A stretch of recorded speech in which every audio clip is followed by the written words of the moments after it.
made by the victims in this case. The court's going to find that the plea agreement is fair and reasonable under the circumstances. I want to acknowledge the Rusick family as well as the Watts family that showing mercy on Mr. Watts is understood, and I respect that decision to request that the district attorney not seek the death penalty in this case. And so the court is going to accept this plea bargain under the circumstances. Words that come to mind when I hear the evidence in this case are a senseless crime and the viciousness of the crime.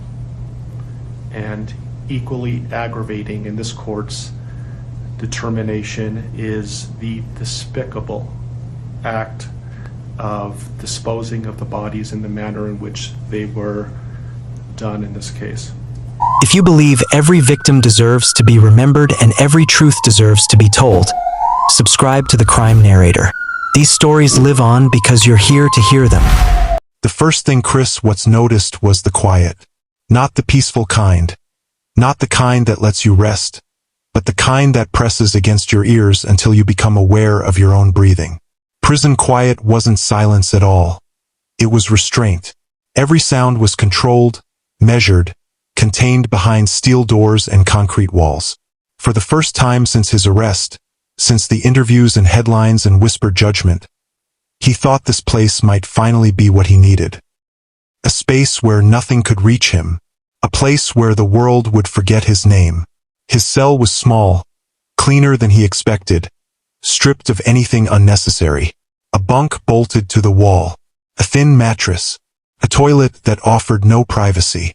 When the door closed behind him, the echo lingered longer than it should have, like the building wanted him to remember it. Chris stood still, listening. No shouting, no chows, just distant footsteps and the faint hum of fluorescent lights. He told himself this was good, this was calm, this was quiet. Routine arrived quickly. Wake-up calls, counts, meals slid through slots, time broken into predictable pieces. Chris clung to that predictability, convinced that if every day looked the same, the past would eventually blur. He avoided eye contact when he walked the tier, kept his head down, stayed polite. He believed invisibility was possible here, that behind identical uniforms and numbers, he could disappear. But prison has a way of noticing people who don't want to be seen. It started with the looks. Too long. Too focused. Men pausing mid-conversation when he passed, their voices dropping just enough for him to know they had been speaking freely seconds before. Sometimes he heard his name. Not shouted, not announced, just spoken casually, as if it belonged there, as if it always had. Guards didn't need to ask who he was. They already knew. At night, the quiet changed. It stretched. Every cough echoed. Every distant clang felt closer in the dark. Chris lay awake, staring at the underside of the bunk above him, counting breaths, replaying his own thoughts despite his efforts to shut them down. He told himself not to think. Not about the house. Not about the interviews. Not about the faces he could never unsee. Prison was supposed to mute those things.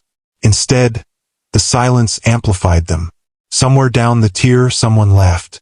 Not loud. Not happy. Just a short, humorless sound that cut through the air. Chris felt his chest tighten. He didn't know why, but the laugh felt directed at him, even if it wasn't. In prison, sound travels differently. Meaning sticks where it shouldn't. Days passed, or maybe weeks. Time became unreliable. He learned which footsteps belonged to guards and which belonged to inmates who walked with confidence earned through reputation. He learned when to stay still and when to move. Still, the sense of being watched never left. Even when no one was looking, he felt observed, evaluated, judged in ways no courtroom ever could. There was a moment during chow when he realized something had shifted. He sat alone, eyes on his tray, the noise of the room washing over him in fragments. Metal on metal, chairs scraping, low voices overlapping. Then a pause. A brief, unnatural pause. Conversations didn't stop entirely, but they bent, curved around him. Someone said his name again, followed by another laugh. This one quieter, closer.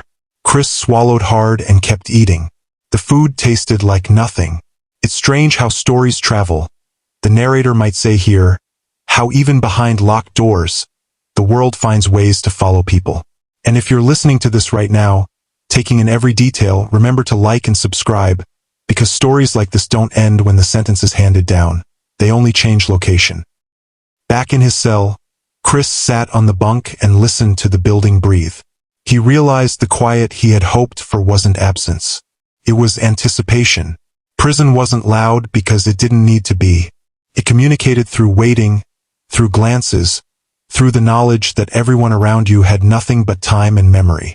He thought about the idea of punishment, how he once imagined it as noise and violence and chaos.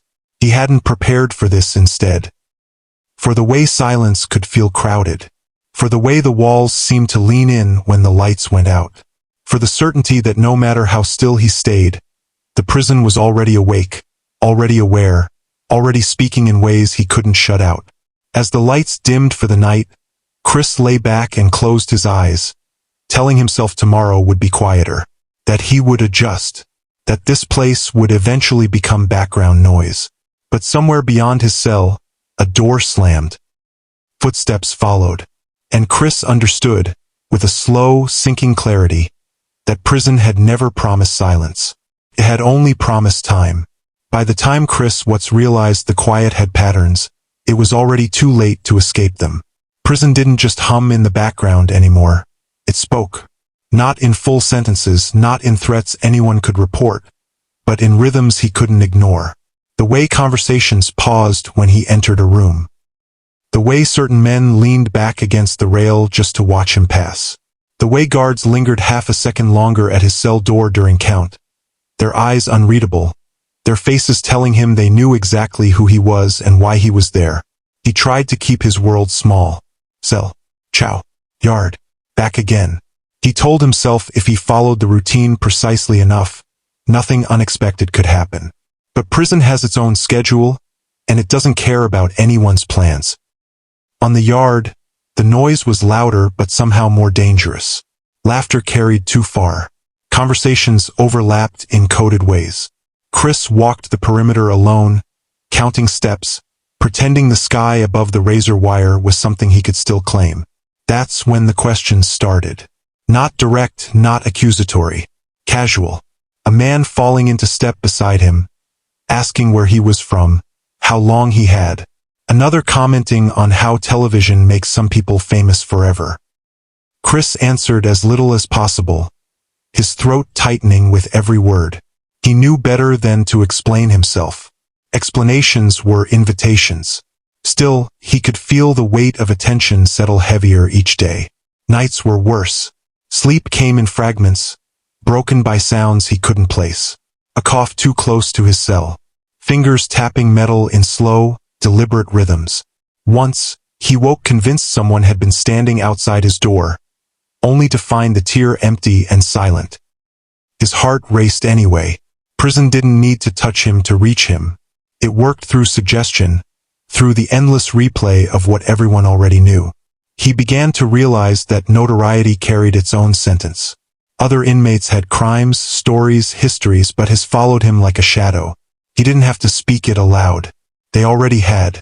He saw it in their eyes, in the way some looked at him with open contempt, others with something closer to fascination.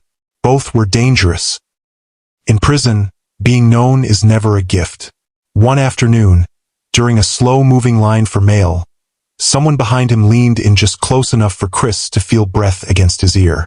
No threat, no raised voice, just a quiet comment about how some men think walls can keep the past out. Chris froze, then moved forward when the line shifted, his hands shaking long after. He didn't report it. Reporting would only confirm what everyone already believed, that he was weak, isolated, marked. Stories like this don't stay contained, the narrator might reflect here, because places like prison are built on shared memory. And if this story is pulling you in, Share it with someone who believes justice ends at sentencing. Sometimes it's only just beginning. As days blurred together, the prison seemed smaller, the walls closer.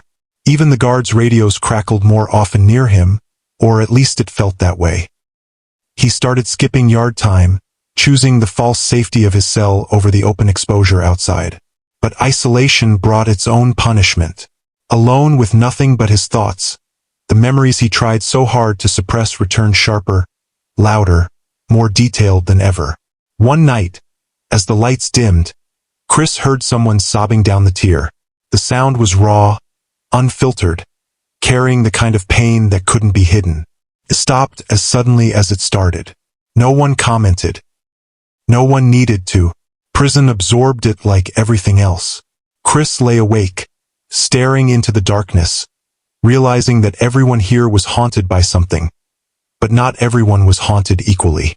The sense of anticipation returned, thicker now, like the prison was waiting for something to happen, or for him to finally understand.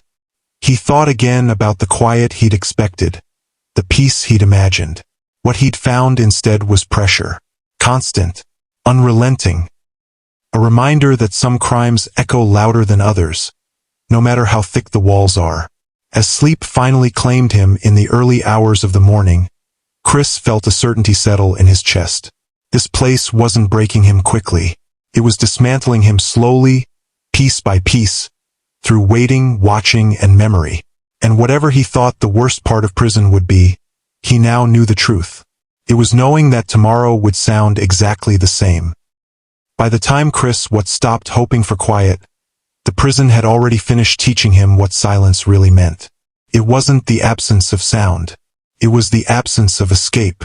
Days moved forward with mechanical precision, each one identical to the last, yet heavier somehow, as if the weight of them accumulated and pressed down on his chest. He woke before the lights came on, his body trained by anxiety rather than routine, his thoughts already racing before his eyes opened. The stairs no longer surprised him. He had learned their language. Some were filled with hatred so open it felt almost honest.